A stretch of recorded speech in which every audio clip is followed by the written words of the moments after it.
Calgary Rambler here. Thought I'd pop on for a bit. Maybe I can get a few backseaters to pop in and join in. Anyway, beautiful day out there, -10 and sunny. We got lots of snow here in Alberta. So I thought I'd pop in and see how everybody's doing. Have a little chit chat, and won't go as long as I did the other day. The other day was quite a long topic, but today's going to be much, much less. So here we are in an environment where the cost of living is going up and up and up.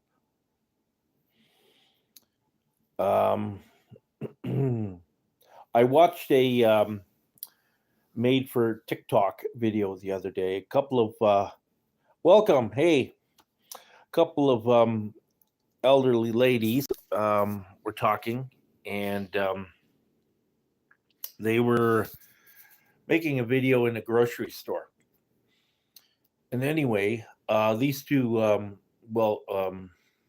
well-meaning citizens, I'm going to guess perhaps American, they popped in and to the store and were squabbling about the pricing. Now, one thing that caught my attention, they were squabbling about was the cost of Coffee Mate. And I'm a coffee drinker, and kudos to you if you're a coffee drinker as well. But the prices that they were quoting sounded a little bit outrageous. So today I was out and I thought, well, I'm going to pop into my cheapest store around where I can think of to get Coffee Mate, and that's Dollarama. So I go to Dollarama, I walk in, and I go directly to the aisle where they sell the Coffee Mate and the instant coffee and that type of thing. $1.50. Okay, actually, what I'm going to do, I'm going to show you the bag that I bought of Coffee Mate. And not to discredit these two old ladies, but, you got to give where giving is done, right? And so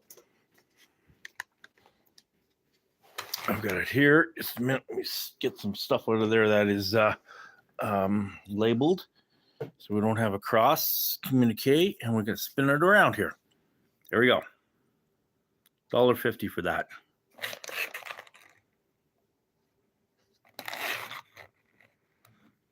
And it is how many milliliters in this?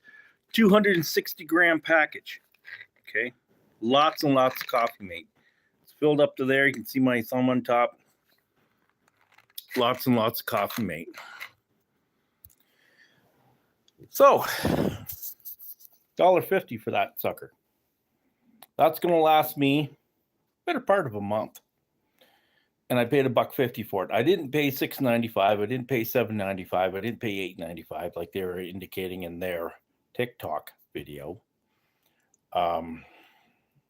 Led me to believe if they were being factual about the pricing of that product where they were, it was probably up in Alaska. There's a northern premium for food prices up there, and I really, really, really feel for the people up there, especially pensioners and those living on the margin of the poverty line. It's got to be super tough.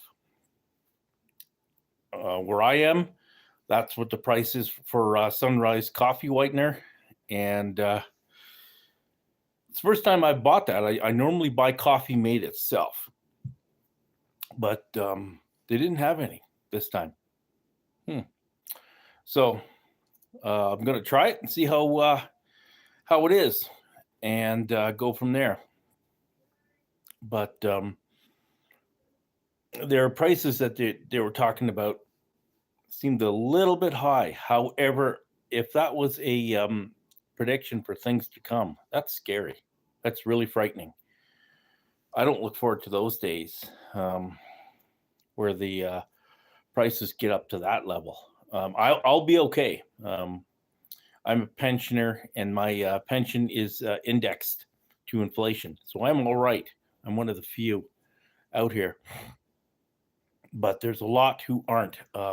You got people that work for almost less, in some cases less than minimum wage, and they're really suffering, really suffering. Prime Minister candidate Pierre Poilievre for the Progressive Conservatives.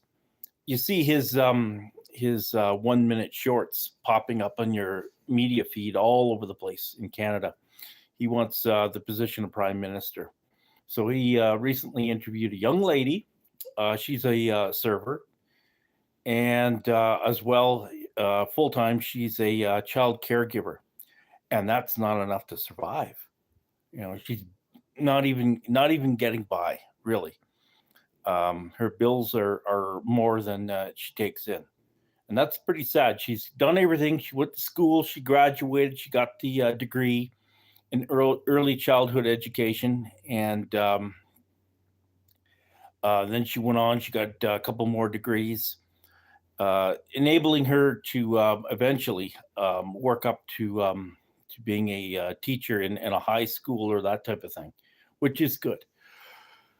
But right now, at her young, tender age of 23, she can't make ends meet. And that's sad. It's really sad. When I was 23, the world was a different place back in 1993. 1993, I was 23 years of age. And the world was much easier back then to deal with.